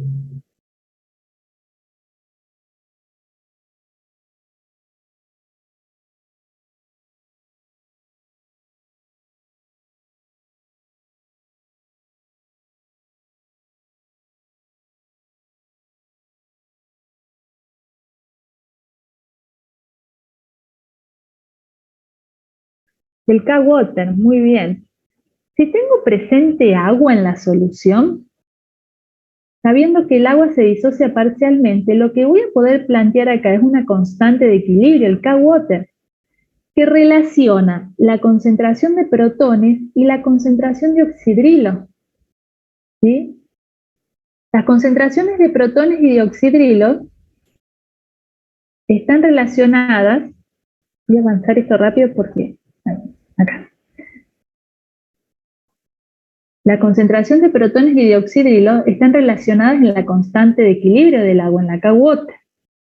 Yo les decía, si conozco una concentración, puedo calcular la otra, o viceversa. También les decía que si no se informa la temperatura y vamos a usar o necesitamos usar la constante de equilibrio del agua, vamos a suponer que estamos trabajando a 25 grados centígrados. De tal forma que a esa temperatura conocemos el valor del K-water. Entonces, sabiendo que la concentración de protones por la de oxidrilos a 25 grados centígrados es igual a 1 por 10 a la menos 14, sabiendo que la concentración de protones es igual a 0,1, despejo concentración de oxidrilo, o sea que me queda K-water y este término lo paso dividiendo, K-water sobre la concentración de protones, y puedo obtener la concentración de oxidrilos. ¿Sí? La concentración de oxidrilos va a depender de la concentración de protones, porque están relacionadas dentro de la constante de equilibrio. O sea, una va a depender de la otra. Si tengo el dato de una de ellas, que en este caso es la concentración de protones, la concentración de oxidrilo va a depender de esa concentración de protones, porque su producto debe ser igual a 1 por 10 a la menos 14. Entonces, si la concentración de protones es igual a 0,1, puedo calcular la concentración de oxidrilo. Y ahora sí, estos son los iones que tengo presentes en esta solución. ¿Sí? Concentración de protones, la mayoría de ellos, o la mayor cantidad de ellos proviene del ácido clorhídrico que se disocia por completo. Del agua también proviene una concentración de protones, pero es tan pequeña que ya la tengo considerada aquí dentro, ¿sí? Aquí ya puedo decir que estoy considerando tanto la concentración de protones proveniente del ácido como del agua. Luego tengo también presentes los aniones cloruro, provenientes de la disociación del ácido, con su respectiva concentración. Y además tengo presente la concentración de oxidrilo, que proviene del agua, y que la puedo calcular, sabiendo que la concentración de protones y la de oxidrilo se relacionan en el producto iónico del agua, en la constante de equilibrio de esa temperatura. Entonces, una va a depender de la otra, ¿sí? Podría haberlo calculado de esta forma también. Habiendo calculado el pH, ¿sí? Recordemos que calculamos el pH, y sabiendo que pH y pOH se relacionan en esta sumatoria, podría haber despejado el pOH, y pH pasa restando, y lo podría haber calculado. El pOH es igual a 3. Sabiendo además que el pOH es igual al menos logaritmo de la concentración de oxidrilo, si yo conozco este valor, puedo despejar concentración de oxidrilo. Entonces reemplazamos, pOH lo calculamos recién y vamos a despejar concentración de oxidrilo. También hay que ser cuidadosos cuando despejo desde acá. Lo primero que voy a despejar es el signo negativo. El signo negativo pasa del otro lado de la ecuación, ¿sí? Entonces me queda menos 13 igual al logaritmo en base 10 de la concentración de oxidrilo. Lo primero que despejo es el signo negativo.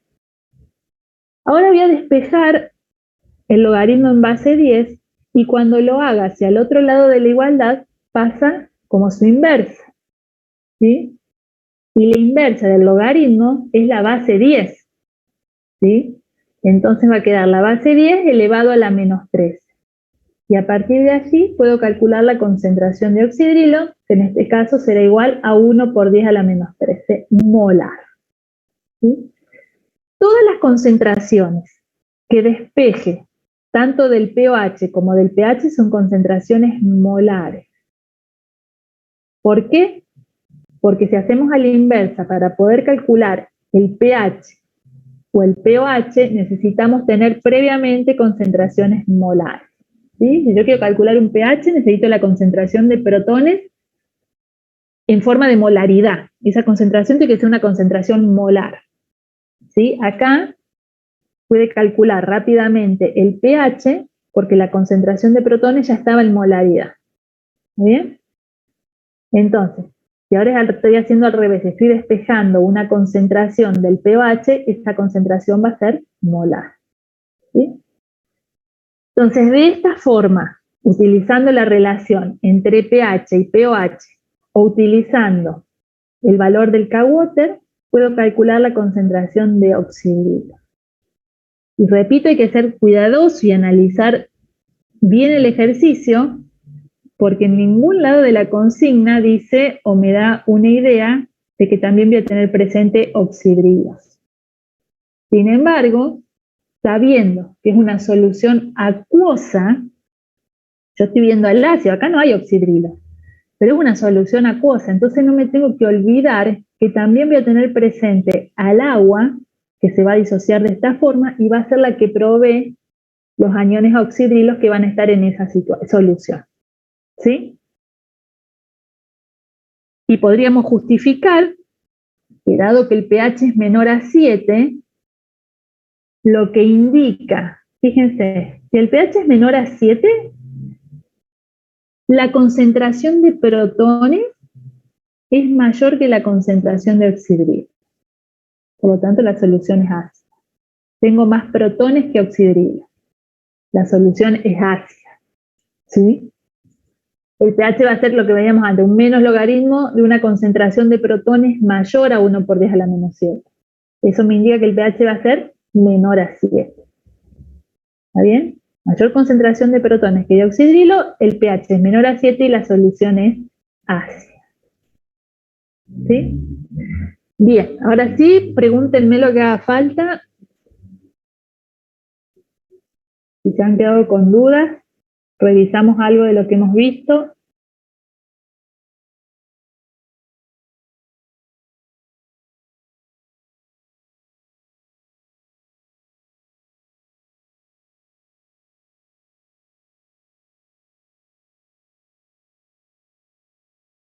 Bueno, si les surge alguna duda, me lo pueden ir comentando más adelante, si no, vamos avanzando, ¿sí? Ahí les estoy presentando un ejercicio. Quiero que ustedes en su hoja traten de resolverlo, al menos plantearlo, ¿sí? Si se calcula el pH de una solución de hidróxido de bario 0,09 molar. Con esos datos debieran ser capaces de calcular el pH. Repito, al menos vayan planteando lo que necesiten para poder resolver este ejercicio. Y por supuesto lo corregimos en un ratito entre todos. Pero vayan ustedes trayendo los datos de la consigna, algunos quizás los tengan que suponer, ¿está bien? Dijimos que si no se nos informa el valor de la temperatura, cuando estamos trabajando con equilibrio iónico, con soluciones acuosas, vamos a suponer que son 25 grados centígrados. Entonces traten de plantear algo con esta consigna y ya lo corregimos entre todos. Mientras tanto, respondo cualquier duda que tengan.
Concentración de protones.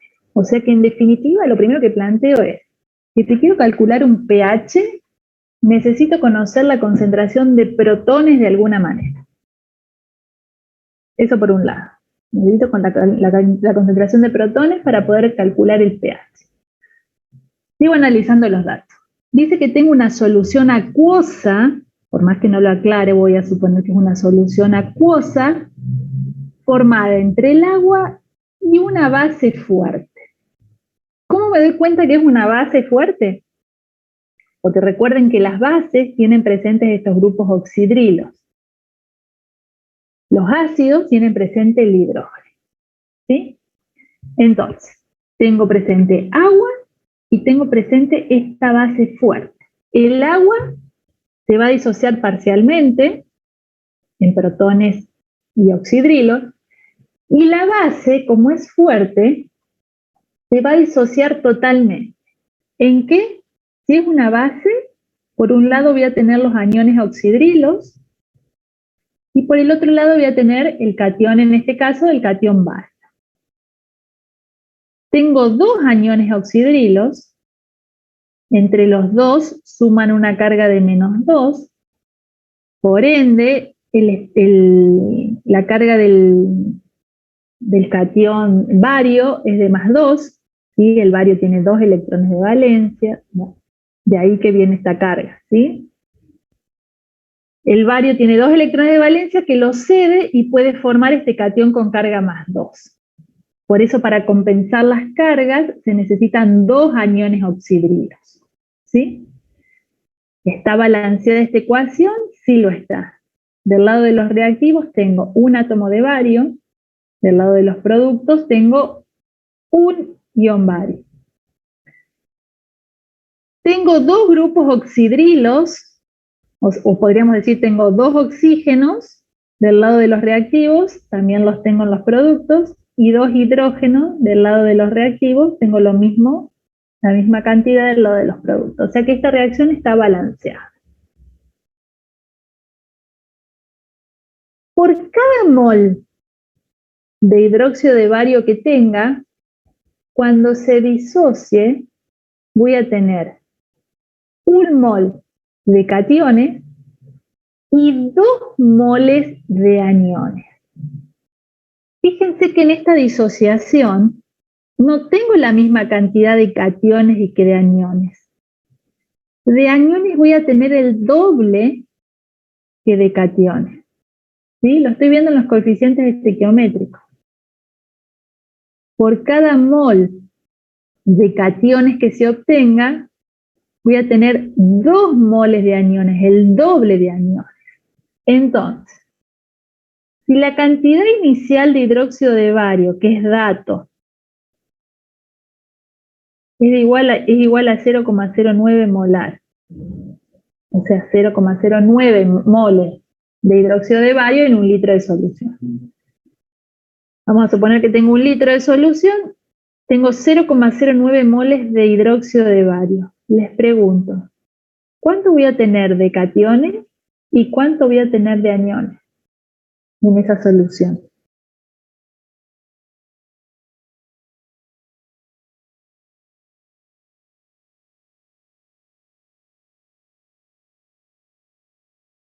De cationes voy a tener la misma cantidad, muy bien, porque por cada mol que se disocie, voy a tener un mol de cationes. Si se disocian 0,09 moles, voy a tener también 0,09 moles de cationes. ¿Y cuánto de aniones? El doble. Muy bien. Me lo dice la estequiometría de la reacción. Por cada mol que se disocia de hidróxido de bario, voy a tener 2 moles de aniones. Por lo tanto, si se disocian 0,09 moles de hidróxido de bario, voy a tener el doble de aniones. Voy a tener 0,18 moles. ¿Sí? Entonces, hay que ser cuidadoso siempre que uno escribe la disociación de un ácido de una base. Hay que ser cuidadoso con los coeficientes estequiométricos que se necesitan. ¿Está bien? Porque fíjense que depende la concentración de esos iones, de la proporción que tengan en esa disociación, ¿está bien? Entonces, si observamos la pantalla o lo que ustedes observarán en su cuaderno cuando plantearon esta disociación, es que inmediatamente al plantear la disociación del hidróxido de bario, el dato que tienen es la concentración de oxidrilos. ¿Sí? Es la concentración de oxidrilos. En esta solución tengo presente agua también. ¿Puedo plantear la disociación del agua? Por supuesto, ya la hemos visto. A esta concentración de oxidrilos podría sumarle la concentración de oxidrilos provenientes del agua, pero va a ser mínima. ¿Sí? Por eso no se la sumo, solo considero la concentración de oxidrilos proveniente de la base, porque es como que ya tengo en cuenta la del agua también, porque es muy pequeña. Entonces, aquí puedo resolver o puedo continuar este ejercicio de dos formas diferentes.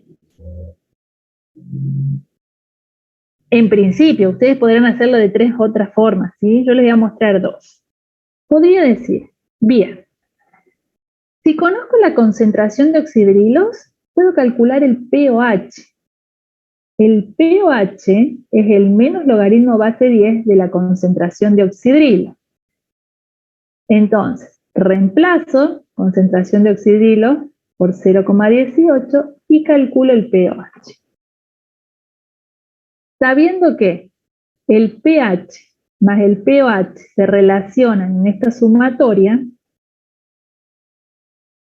puedo despejar pH, paso el pOH restando, 14 menos pOH y obtengo el valor de pH. ¿Sí? Esta es una forma.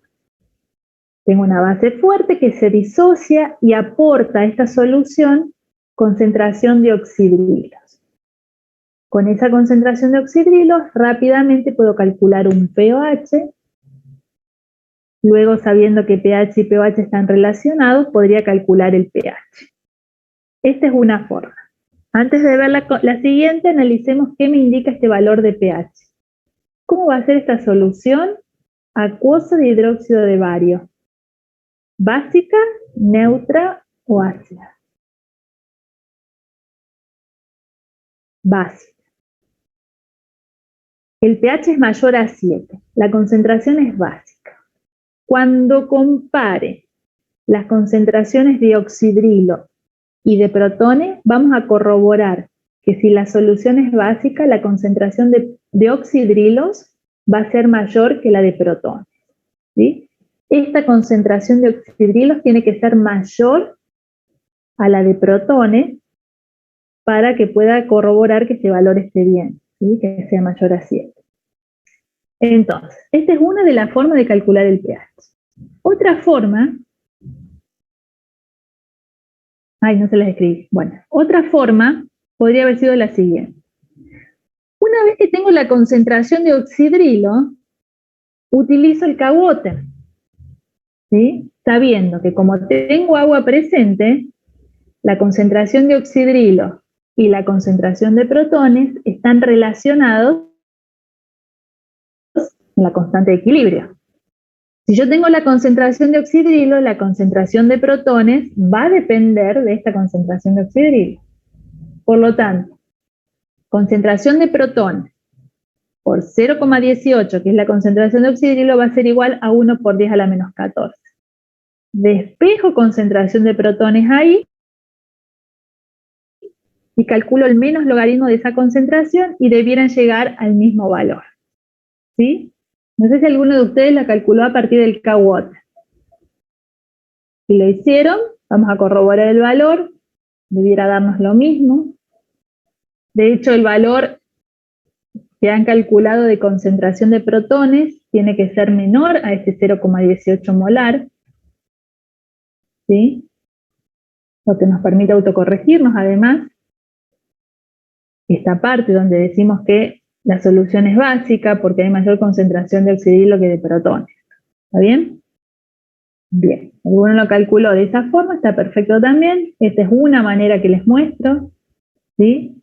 En este caso utilicé la relación entre pH y pOH, pero podría haberlo calculado a partir del K-Water como hicimos en el ejercicio anterior. ¿Sí? A partir de conocer la concentración de oxidrilos, podría haber despejado la concentración de protones. Una vez que calculo la concentración de protones, puedo calcularle el menos logaritmo en base 10 de esa concentración y el menos logaritmo de esa concentración de protones y hubiese calculado el pH. El valor debería ser el mismo. ¿Está bien? ¿Alguna pregunta? ¿Quedó claro este ejercicio?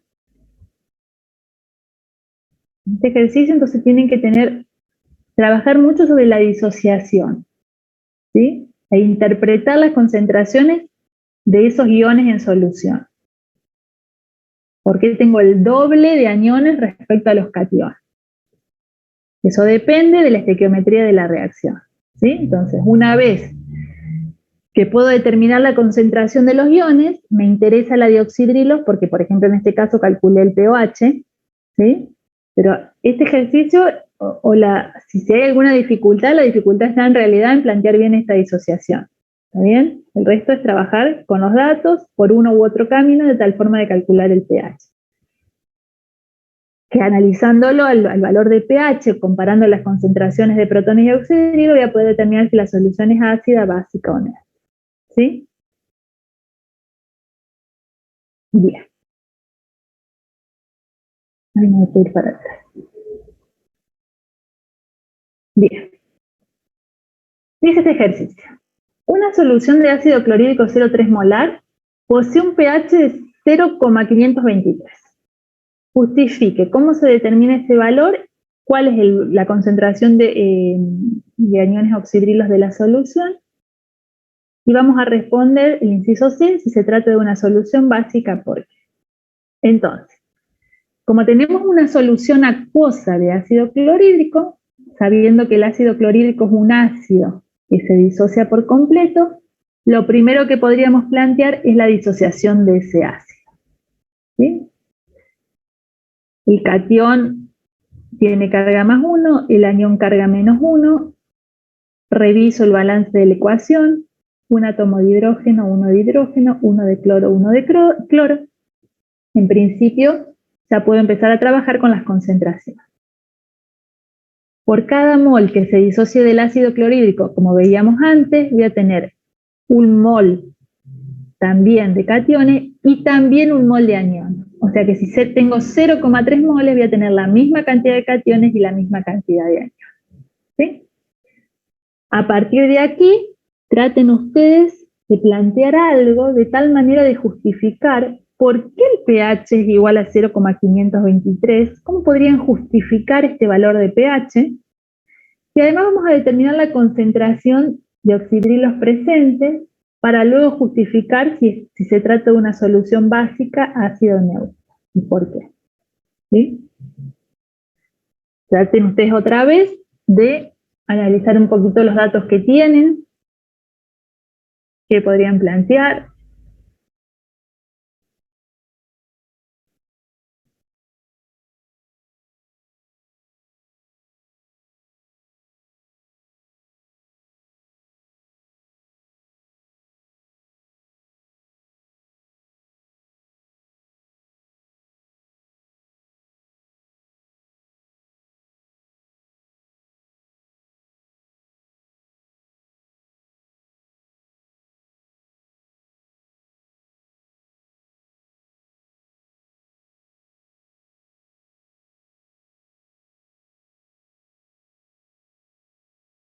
Bueno, vamos a estar completando todos los incisos y después corregimos entre todos, ¿sí?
Bien, no sé si pudieron plantear algo, si los espero, si vamos corrigiendo.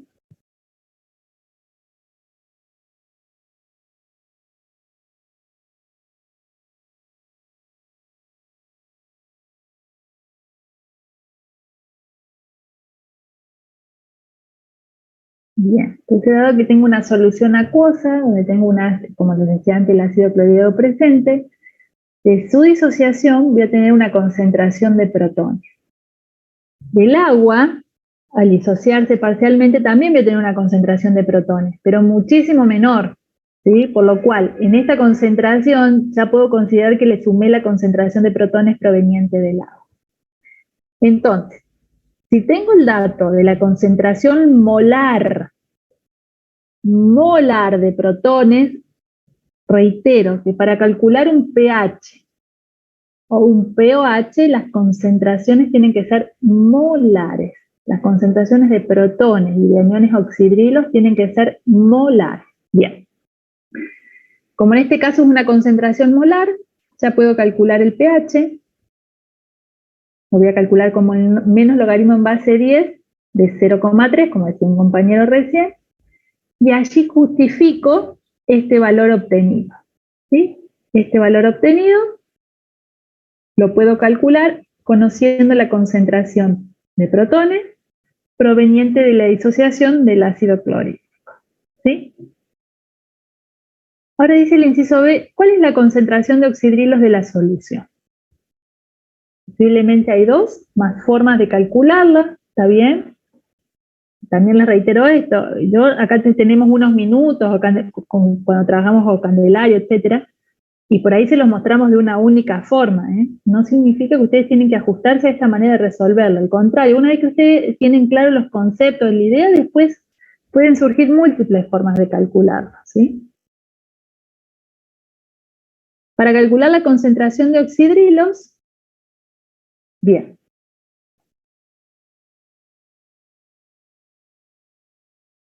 Nos podríamos plantear lo siguiente. Al plantear solo la disociación del ácido clorhídrico, estoy viendo que acá no aparecen los oxidrilos. Sin embargo, tengo presente agua y la concentración de oxidrilo o los oxidrilos provienen de la disociación del agua. Por lo cual podría calcular. Conociendo el pH de esta solución, podría calcular el pOH, ya que están relacionados, ¿sí? Calculo el pOH y sabiendo que el pOH es igual al menos logaritmo en base 10 de la concentración de oxidrilos, podría despejar de esta ecuación la concentración de oxidrilos, porque el valor de pOH es 13,47. ¿Cómo despejo? Lo primero que despejo es el signo negativo del otro lado de la igualdad, y el logaritmo en base 10 lo despejo como su inversa. ¿Sí? O sea que me quedaría la base elevada a menos 3, la base 10 elevada a menos 13,47. ¿Cómo lo hago en la calculadora? La inversa del logaritmo natural, en base 10, perdón, con la calculadora, lo puedo realizar utilizando la tecla Shift. Shift log, ¿sí? Shift logaritmo en base 10, me permite obtener su inversa. Y tengo que acordarme que es Shift log de menos el valor de pOH. ¿Sí? Y allí obtengo el valor de la concentración de oxidrilo, que es igual, no es el exponencial, ¿sí? Que es igual a 3,39 por 10 a la menos 14, como dice el compañero, yo el redondeo a 3,4. ¿Sí? Prueben la calculadora porque además, como no estoy... Bien, sí, perfecto. Por eso les decía que esta es una de las formas que yo les muestro. ¿Sí? Pueden calcularla a partir del K-Water, suponiendo 25 grados centígrados. ¿Sí? Vos, si no te da otro dato, cuando trabajamos con equilibrio iónico, vos suponés 25 grados centígrados para poder usar un K-Water 1 por 10 a la menos 14. Al poder obtener ese valor, lo planteas a partir del K-Water, ¿sí? No hay ningún problema. Les decía que si todos tienen la calculadora, intenten resolver, si bien lo pueden plantear como dice la compañía, está perfecta, traten de calcular este valor Ustedes me dirán, pero ¿por qué nos enseña a usar la calculadora? De ninguna manera, solo para aquellos que tienen dudas, porque nos ha pasado, a veces cambian de calculadora, etcétera, y trabajar con notación científica, con la inversa del logaritmo, a veces, si no es la misma calculadora, cuesta. Solo por eso lo digo. Si vas a hacer la inversa del logaritmo, tenés que apretar Shift y la tecla donde dice logaritmo en base 10, donde dice log, ¿sí? Shift, log, y escribí menos 13,47. Shift, log, apretar la tecla log, menos 13,47. Y ahí te debiera dar 3,4 por 10 a la menos 14 o 3,39, como decía tu compañero. Ah, yo pude. Leí si podría explicarlo otra vez, perdón. Bien. ¿Sí? Entonces tenemos la concentración de oxidrina. Otra forma de calcularlo, y es como planteaba la compañera, es a partir del K-water. ¿Sí? Como tengo agua presente, tengo agua que se disocia parcialmente, puedo plantear la constante de este equilibrio, el K-water, que relaciona la concentración de protones y de oxidrina. Entonces, sabiendo que ese K-water es igual a 1 por 10 a la menos 14 y conociendo la concentración de protones, despejo la concentración de oxidrina. Va a ser igual a 3,34 por 10 a la menos 14. ¿Sí? Fíjense que de una u otra forma el valor tiene que ser el mismo, ¿está bien? El decimal cambia porque uno por el redondeo, pero en realidad tiene que coincidir el valor de los oxidrilos de una u otra forma. Tiene que ser el mismo valor. Entonces, ya pudimos calcular la concentración de oxidrilos de una u otra forma. No sé si hay una tercera forma que quieran compartir. Ya justificamos por qué el valor de pH, ¿sí? Y nos falta justificar si esta solución es ácida, básica o neutra.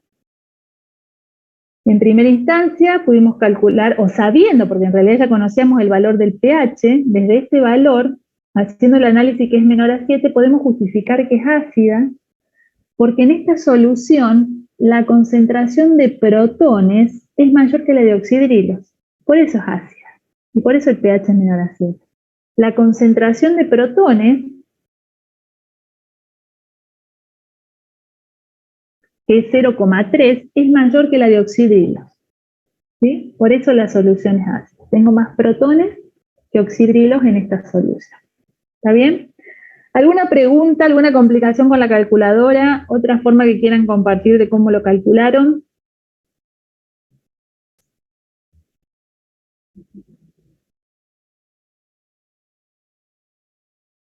Bien, ustedes van a seguir trabajando de todas formas y pueden surgir las dudas ahí. Ya estamos casi en hora, o sea que no voy a comenzar con este tema nuevo. Sí, lo vamos a retomar mañana. Mañana de la unidad número 6 vamos a hablar algo sobre semiconductores, ¿sí? La teoría de las bandas y semiconductores. Pero lo vamos a comenzar mañana porque estamos sobre la hora. Ahora sí, en estos minutos que quedan, respondo consultas, dudas que hayan quedado, si quieren que repita algo. Mañana semiconductores es el último tema del parcial, sí. Sin embargo, también les quiero dar también algo de la unidad número 7 de contaminación ambiental, ¿sí? Porque alguna de esas ideas, si llegan a ir al final, se preguntan los temas más importantes, alguna preguntita. Por eso es que también resumido, pero algo les quiero comentar, como para que retengan al menos eso que escuchan ahí. Pero para el parcial, hasta semiconductor, sí. Bien. Entonces, dudas, consultas, esto les decía, chao, nos vemos para los que se quieran ir. Si algo no quedó claro, voy para atrás y lo vuelvo a comentar. Este es el momento, reitero, para que se puedan sacar todas las dudas. A las 8:30 siguen con Candelaria, ¿sí? Nos vemos. Chao. Nos vemos. Hasta mañana.